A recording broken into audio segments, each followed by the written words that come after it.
नमस्कार. महाराष्ट्र राज्य कर्मचाऱ्यांच्या तक्रारीवर कार्यवाही करण्यासंदर्भात महत्त्वपूर्ण शासन निर्णय निर्गमित झालेला आहे 7 मार्च रोजी. काय आहे सविस्तर वृत्त जाणून घेऊया. याकरिता व्हिडिओ पूर्ण बघा मित्र हो. आपले व्हिडिओज महाराष्ट्रातील कानाकोपऱ्यातून पाहिल्या जातात आणि 50,000 लोकांनी जवळपास आपल्यावर विश्वास दाखवून सबस्क्राईब केलेला आहे चॅनलला. तर तुमच्याकरिता मनपूर्वक हृदयातून धन्यवाद मानतो आणि जास्तीत जास्त लोकांनी चॅनलला सबस्क्राईब करा, जेणेकरून लवकरच आपण 50,000चा टप्पा पार पाडू शकू. तर चला मंडळी, व्हिडिओला सुरुवात करूया.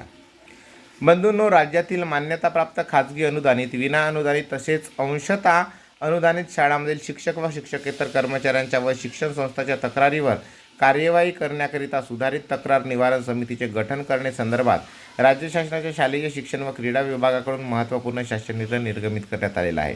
शालेय शिक्षण विभागामधील खाजगी अनुदानित, विना अनुदानित, अंशतः अनुदानित शिक्षक व शिक्षकेतर कर्मचाऱ्यांच्या व शिक्षण संस्थांच्या तक्रारीवर कार्यवाही करण्याकरिता सुधारित तक्रार निवारण समिती अपिलीय प्राधिकरण गठीत करण्यात येत आहे. सदर समितीसमोर येणाऱ्या तक्रारीचे अपिलांचे विषय पुढीलप्रमाणे असणार आहेत.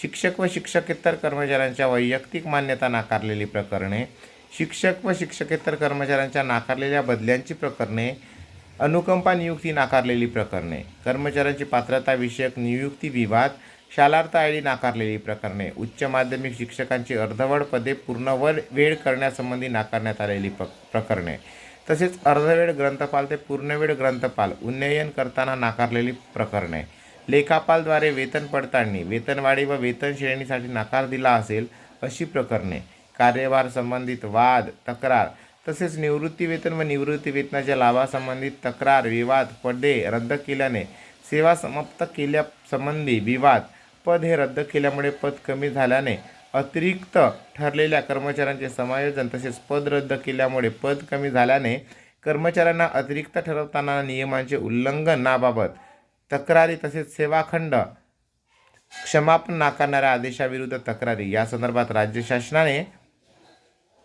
शालेय शिक्षण व क्रीडा विभागाकडून 7 मार्च 2024 रोजी निर्गमित करण्यात आलेला सविस्तर शासन निर्णय डाउनलोड करण्याकरिता आपण डिस्क्रिप्शन बॉक्समध्ये दिलेल्या लिंकवर क्लिक करावे आणि तो शासन निर्णय डाउनलोड करून जास्तीत जास्त लोकांना हा व्हिडिओ शेअर करा, जेणेकरून तुम्हाला याचा काही फायदा होते. तर बघा, जर आपण शासकीय कर्मचारी, निमशासकीय कर्मचारी, शिक्षक शिक्षकेतर कर्मचारी असाल तर आपल्या चॅनलला नक्की सबस्क्राईब करून ठेवा. नेहमी महत्त्वपूर्ण माहिती व्हिडिओज तुम्हाला या चॅनलवरती मिळत राहतील आणि विश्वासार्ह बातम्यांसाठी चॅनल सबस्क्राईब करा. प्रवीण यादव. जय महाराष्ट्र.